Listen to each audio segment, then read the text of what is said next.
Hey everybody, Danny Greco here, and I want to tie in a little additional info that a few weeks ago I did a video in regard to Zillow terminating their iBuying program. And in that video, I mentioned that that really didn't have any effect on our market, the Greater Seattle area, because Zillow wasn't purchasing and selling homes in our market, and despite them being a company that was founded in Seattle. But there is a company, another indigenous company, Redfin, that has been doing the same direct-to-consumer or iBuying program. And after being contacted by a writer within the Seattle Times who's doing a story on this, my curiosity got going, and I wanted to see how they've kind of been doing on this. So I just took a small sample size. I looked at single-family homes in Seattle over the last 90 days to just kind of see compare where RedfinNow was buying these homes at directly from the consumer and then selling them that.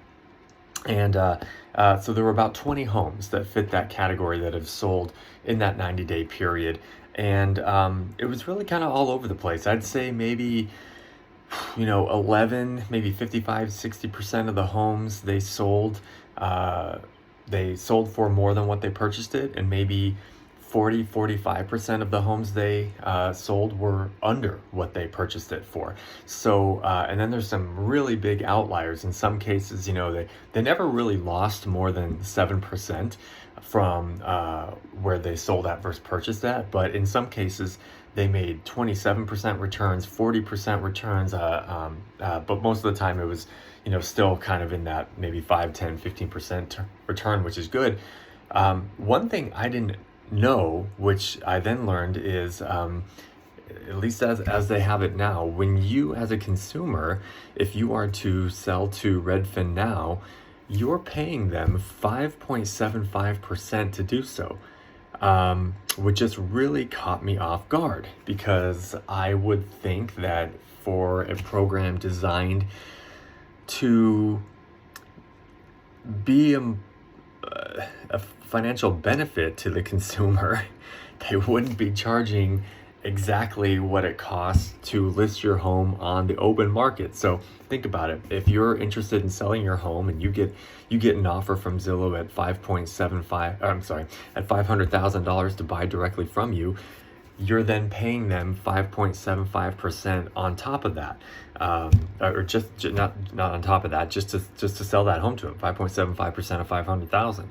So how would you feel then if you sold that home for $500,000? You paid 5.75% to do so, and then 60 days later you see them sell that home for 550 or 600,000, and they did little to nothing to get that home ready for market. And that's the one variable in these statistics that I don't know what they're doing. I don't know what, if any, how extensive these kind of remodels or preparation work is done when they're relisting these homes.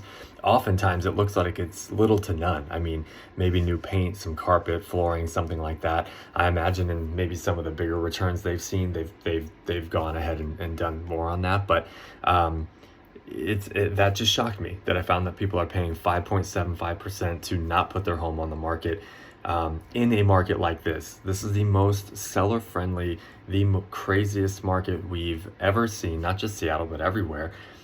Why would you not list your home at the same percentage you're going to pay a realtor to list it, and expose it to the entire world? Yeah, you may not end up with a cash offer like Redfin's offering you, but who cares if you can get 10% more out of what the market gives you? So don't get me wrong, there's always going to be that niche for why it makes sense and why it could make sense to sell off market and to an investor like that. Maybe the house is in really bad condition. Maybe there's extenuating circumstances that just make it more beneficial to not do that. But I think that's going to be very, very, very few and far in between. So essentially what Redfin's doing is they're acting like a flipper or an investor. But here's the thing: flippers and investors aren't charging you money to pay to them. They're just going to take it off of they're just going to offer you a price, and that's indicative and inclusive of all fees. So that just really shocked me, that they're charging 5.75% for you to not put your home on the market. So I'm having a hard time really kind of thinking outside of those few scenarios, how that benefits somebody from doing that. So anyway, I'm sure this model will change, and I'm sure that we'll start seeing a bigger sample size of how they're doing and what, if any, profits they're making from this. So stay tuned and let me know if you've got any questions on that.